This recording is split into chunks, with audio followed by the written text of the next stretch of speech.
The downfall. The Linden Hill was full of watchers. That in itself was disconcerting.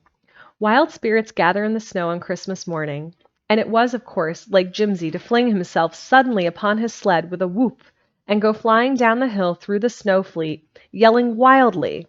But Abner Sawyer wished he had made his debut a trifle less conspicuously, for it brought all eyes to Abner Sawyer himself, standing stiffly upon the hilltop, not quite sure of his ground. A neighbor or so eyed him in polite surprise and nodded. A child fastened round eyes upon his silk hat, and he wished he had left it at home. But Christmas was no more Christmas than Sunday was Sunday, without this formal headpiece, and besides, it had been his sole concession to the horrified stir of dignity within him when Jimsy had appeared upon the walk beside him dragging his sled.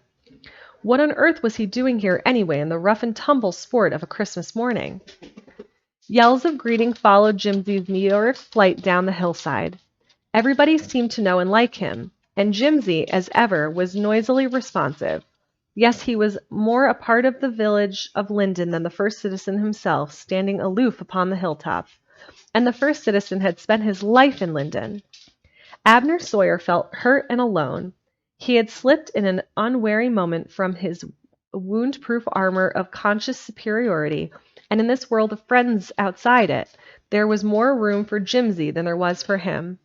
Small comfort, after all, the solitude of greatness. The first citizen frowned impatiently.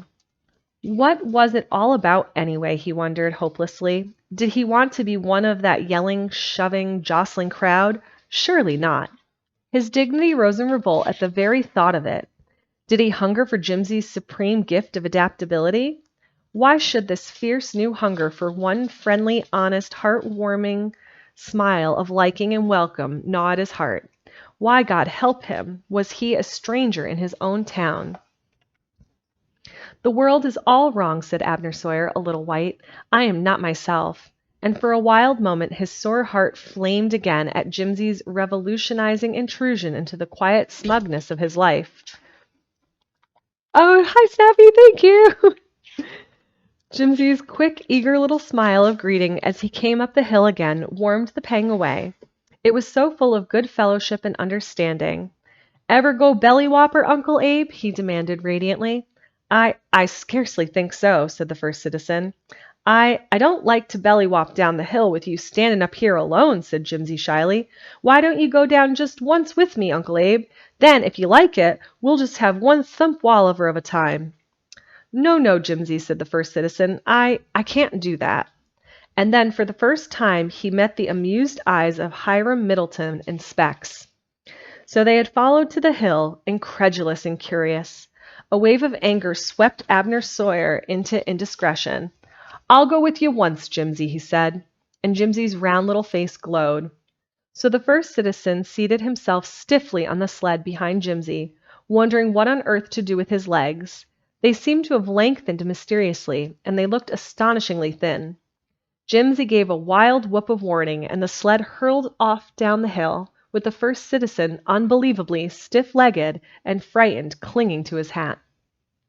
His emotions were panoramic. There was panic first at his lost dignity, then wonder at their speed, but most of all his legs bothered him, his legs and his hat. He wished Jimsy would quit yelling, yet for all he tried he could not bring himself to say so. Kee-whoop! sang Jimsy, steering. Abner Sawyer gulped.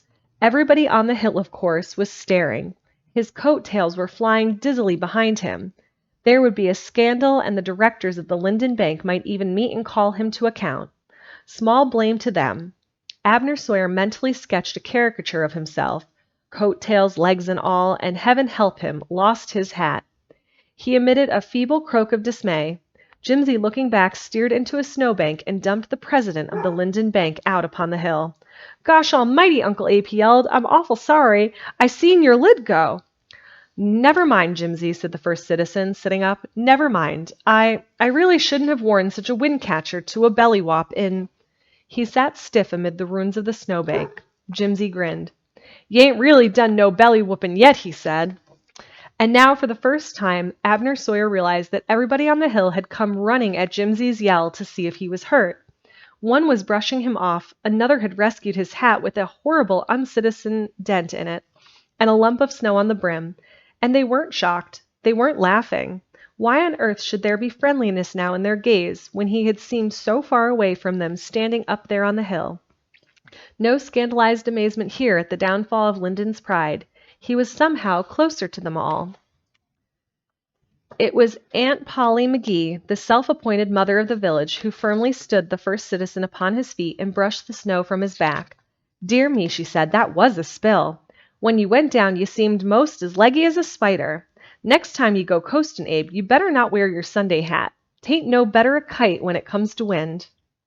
Abner Sawyer's smile was vague and apologetic, but there was a fierce, wild joy in his heart that he didn't try to understand. He was glad he had lost his hat.